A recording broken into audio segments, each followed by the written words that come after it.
Thanks very much indeed, Chris. And can I just start off by congratulating Lindsay, Stop the War Coalition, everyone who's been involved in the anti-war movement for 2 decades of incredibly hard but incredibly principled work. And CND is proud to have been alongside you for those 2 decades, and we'll carry on until the journey's won. So, yesterday I was talking with a young student. She's writing her dissertation about Iraq and the anti-war movement. And we were talking about the big demonstrations and how CND worked alongside Stop the War and the Muslim Association of Britain. We talked about how it felt to be involved in such a mass event. And then she said to me, why did the British people care so much about Iraq that they did all this? And of course, that's a great question because, of course, no one much in Britain knew about Iraq, its history, Britain's involvement in Iraq, or even, for many people, where Iraq actually was. So I think that to answer this question is really to explain the remarkable nature of Stop the War and what it achieved then and continues to achieve. Because questions of war and peace do have huge mobilizing power. Think of the scale of the anti-cruise demonstrations in the 1980s, when we all thought that we would die in a nuclear war. Hundreds of thousands of us mobilized because it was literally a matter of life and death to us. But what was so extraordinary about the anti-war demonstrations 20 years ago was that they were not actually about a risk to us here in Britain at all. They were against a war in a far-off, unknown country.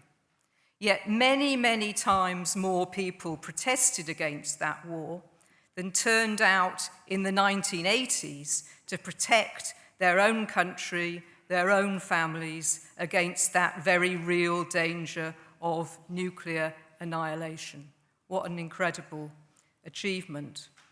And I think that the greatest achievement of the Stop the War Coalition was to have the political understanding, the vision, and the commitment to build that movement and that mobilization.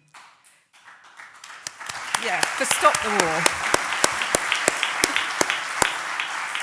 And they provided an inclusive framework which embraced the breadth of the people protesting, very diverse communities, diverse issues from across our society.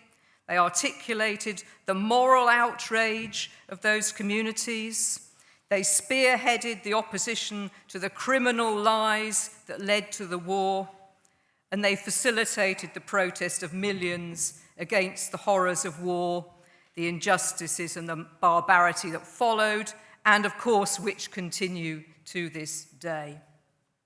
But of course, it wasn't just the big demonstrations in London. The creativity of the movement was just amazing across the entire country, across all ages and all walks of life, using pretty much every single form of non-violent protest that can be imagined.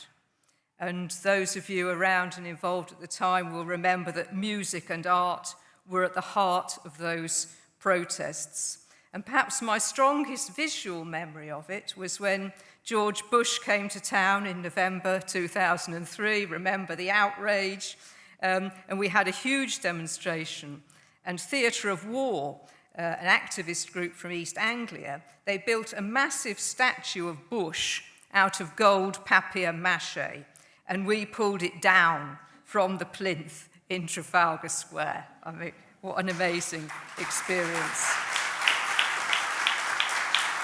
And amongst other things, we also had a peace camp in Trafalgar Square in March 2005. Many people brought their tents, there were marquees, there were events going on, talks, but many of us slept there for some nights. And Catherine Hamlet, the great fashion designer, produced a series of fabulous T-shirts, and I'm proud to wear one today in tribute to her great work.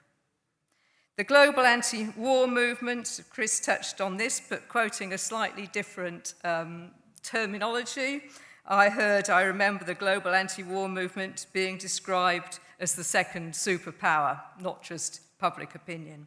And of course, international solidarity and cooperation was fundamental to its success. This was never just something based in Britain against Blair. This was an international movement.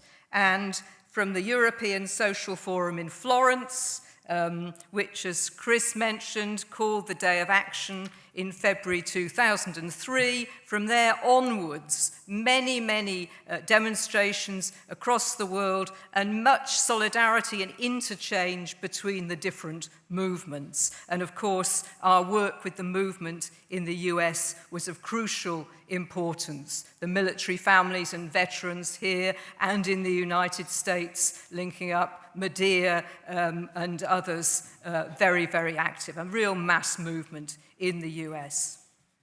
So it's important to reflect on those times, not just because there are many positive memories, because there are lessons to be learned about the essential principles of unity, inclusivity, and internationalism in our fight against imperialism and war.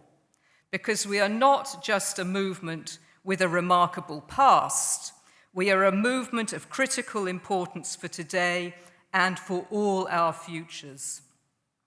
The US has been defeated in Afghanistan, but it is on its way to its next war. And the news, of course, this week that others have mentioned about the AUKUS Pact, it's dangerous in the extreme. It's a massive escalation of the Cold War on China, which may lead to a hot war. And we in the anti-war movement have to understand the scale of what is taking place, the strategic shift, and our government's malign role in it. But I have no doubt that Stop the War will step up to the plate, that together with CND, the Muslim communities, and beyond, we will reinvigorate and expand the movement, and together we will build the alliances here and internationally that will enable us once again to take on the warmongers and to win. Solidarity.